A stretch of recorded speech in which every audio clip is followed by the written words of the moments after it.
એટલે મારો કહેવાનો અર્થ એટલો જ છે કે સમાજમાં ક્યાંક નાના મોટું બનતું હોય કોઈ કારણોસર, ભગવાન કરે કદી કોઈને ત્યાં ના બને, પણ ક્યારેક આવું સમાજના રીત રિવાજ પ્રમાણે દંડની રકમ ગુણદોષના ધોરણે લેવામાં આવે છે. એના અમુક ટકા તો શિક્ષણમાં વાપરો તો એના દેના નામે લીધા છે, એનું પણ ભગવાન એના આત્માને પણ શાંતિ થાય. અને હું તો એમ માનું છું કે કદાચ આ સમાજમાં નહીં હોય પણ બીજા સમાજોમાં તો એવું જ ઈચ્છતા હોય છે કે આવું મોતનો પૈસો પણ મા બાપ કે એના સોવડિયા કોઈ મેળતા નથી. આવું ના થાય એવી હું તમારા બધા પાસે વિનંતી. મોત હોય કે છૂટું હોય એ આ પૈસો રહ્યો એ અમુક અંશે ધર્માદામાં ને એમાં પણ શિક્ષણમાં વપરાય કે સારા કામમાં વપરાય ને. હવે હું તો એમ માનું છું કે મંદિરોમાં પણ માપે આપણે દેહ માતા છે, દેહ ભગવાન છે, બધું ભલું કરે અને દરેકની છબી રાખો. જે ભગવાનને માનતા હોય આપણે બાબા સાહેબ આંબેડકરના બંધારણથી કરીને બધાને આજ કોઈ ભગવાન એવો નહીં હોય કે એની છબી ના હોય.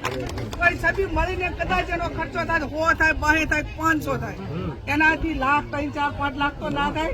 અને 4, 5 લાખનો ખર્ચો કરો તો શિક્ષણમાં કરો. અને વ્યસનો માંથી બહાર નીકળો.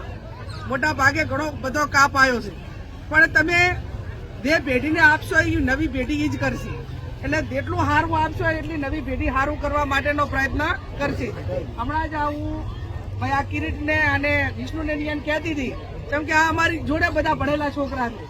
એટલે મેં તરત જ એમને કીધું આરે બાર મારી પાછળના ભાગમાં બેઠા મેં જોયા નથી. કેમ કે એક સમય એવો હતો કે એમને 24 કલાક વિદ્યાર્થી તરીકે જ્યારે સમયગાળો સ્કૂલનો હતો ત્યારે એકાબીજા ભેગા. એટલે એક સંસ્કારી સમાજ અને સંસ્કારી પરિવારો કઈ રીતે ઓલા થાય એના માટે કરીને જે નવી પેઢી જેટલું આલશે એટલું ખૂબ સારું. વાવ તાલુકાના દલિત સમાજને એમને તો મારે અભિનંદન આપવા પડે કે વાવ તાલુકામાં લગભગ કોઈ એવા પરિવાર ના હોય કે દલિતના ઘરે એક પરિવારમાં નોકરી ના કરતો હોય. એ આજે એટલું બધું આપણે શિક્ષણ માટે કરીને વેટ આપ્યું છે. હજી આપણા ભાભરમાં આ બાજુ થોડું ઓછું છે. એટલે જેટલું શૈક્ષણિક સંસ્થાઓ માટે જેટલી મજૂરી કરશો અને જેટલું એમાં રોકાણ કરશો એ રોકાણ કોઈ દાડો એળે દવાનું નથી. મજૂરી કરજો, પેટે પાટા પાજો, પણ છોકરાને છોકરીઓ ચાહે વ્યસનમાં ના થાય, આડે રસ્તે ના થાય. અને આ જે કાંઈ એને એક પ્રકારની અંધશ્રદ્ધાઓ કે બધીઓ આમાંથી નીકળશે તો ઓટોમેટિક બધું થઈ જશે. જેટલી મા બાપે દીકરા દીકરીની ખબર એ આડે રસ્તે ના થાય એટલી જ રાખવાની છે. બાકીનું તો એના સમજણ આવશે. કેમ કે આ બધું અણસમજણમાં થતું હોય છે અને અણસમજણનો સમય જતો રહ્યો તો ઓટોમેટિક જવાબદાર થઈ જાય ત્યારે બધું સારું જ કરે છે.